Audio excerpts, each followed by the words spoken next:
فلله فاعبد وكن من الشاكرين. ومن أهم ما يجب على العبد حفظه بعد حفظ التوحيد বালিল্লাহ ফা'বুদ ওয়া কুম মিনাশ শাকিরিন। বালিল্লাহ বরং আল্লাহ, ফা'বুদ এবং আল্লাহর ইবাদত করো, অকুন এবং হয়ে যাও, মিনাশ শাকিরিন কৃতজ্ঞতা প্রকাশকারীদের অন্তর্ভুক্ত। ওমিন আহাম্মি মা ইয়াজিবু আলাল আবদি হিফযুহু বা'দা হিফযিত তাওহীদ। ওমিন আহাম্মি এবং গুরুত্বপূর্ণ বিষয় হতে, মা ইয়াজিবু যা আবশ্যক, আলাল আবদি বান্দার উপরে, হিফযুহু যা সে হেফাজত করে, বা'দা পরে, হিফযিত তাওহীদ তাওহীদের হেফাজতের, অর্থাৎ তাওহীদের হেফাজত করার পরে বান্দার জন্য যেটি বেশি গুরুত্বপূর্ণ, المحافظة على الصلاة. المحافظة على الصلاة فهي عمود الإسلام وأول ما يحاسب عليه الإنسان.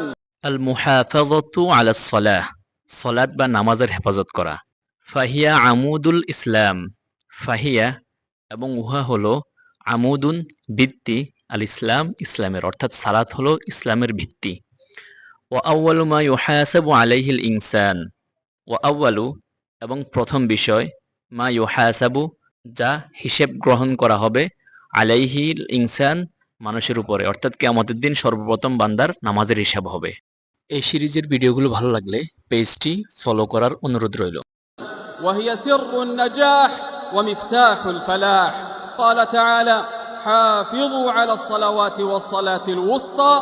ওয়াহিয়া সিররুন নাজাহ ও মিফতাহুল ফালাহ। ওয়াহিয়া এবং উহা বা সলাত, সিররুন রহস্য, নাজাহ মুক্তি, অমিফতাহুন এবং চাবিকাঠি, আল ফালাহ সফলতা। এখানে বলা হচ্ছে যে সালাত হচ্ছে মুক্তির রহস্য এবং সফলতার চাবিকাঠি। ক্বালা তাআলা হাফিযু আলাস সালাওয়াতি ওয়াস সালাতিল উসতা। ক্বালা তাআলা আল্লাহ তাআলা বলেন, হাফিযু তোমরা সংরক্ষণ করো বা যত্ন নাও, আলাস সালাতি সালাতের বা নামাজের, ওয়াস সালাতিল উসতা এবং মধ্যবর্তী সালাত বা আসরের নামাজের বিষয় এখানে বলা হয়েছে। ওয়াকুমু লিল্লাহি কানিতিন, ওয়াকুমু এবং দাঁড়াও, লিল্লাহি আল্লাহর উদ্দেশ্যে, কানিতিন বিনয়ী অবস্থায়, অর্থাৎ আল্লাহর সম্মুখে বা আল্লাহর জন্য বিনয়ী অবস্থায় সালাতে দাঁড়াও।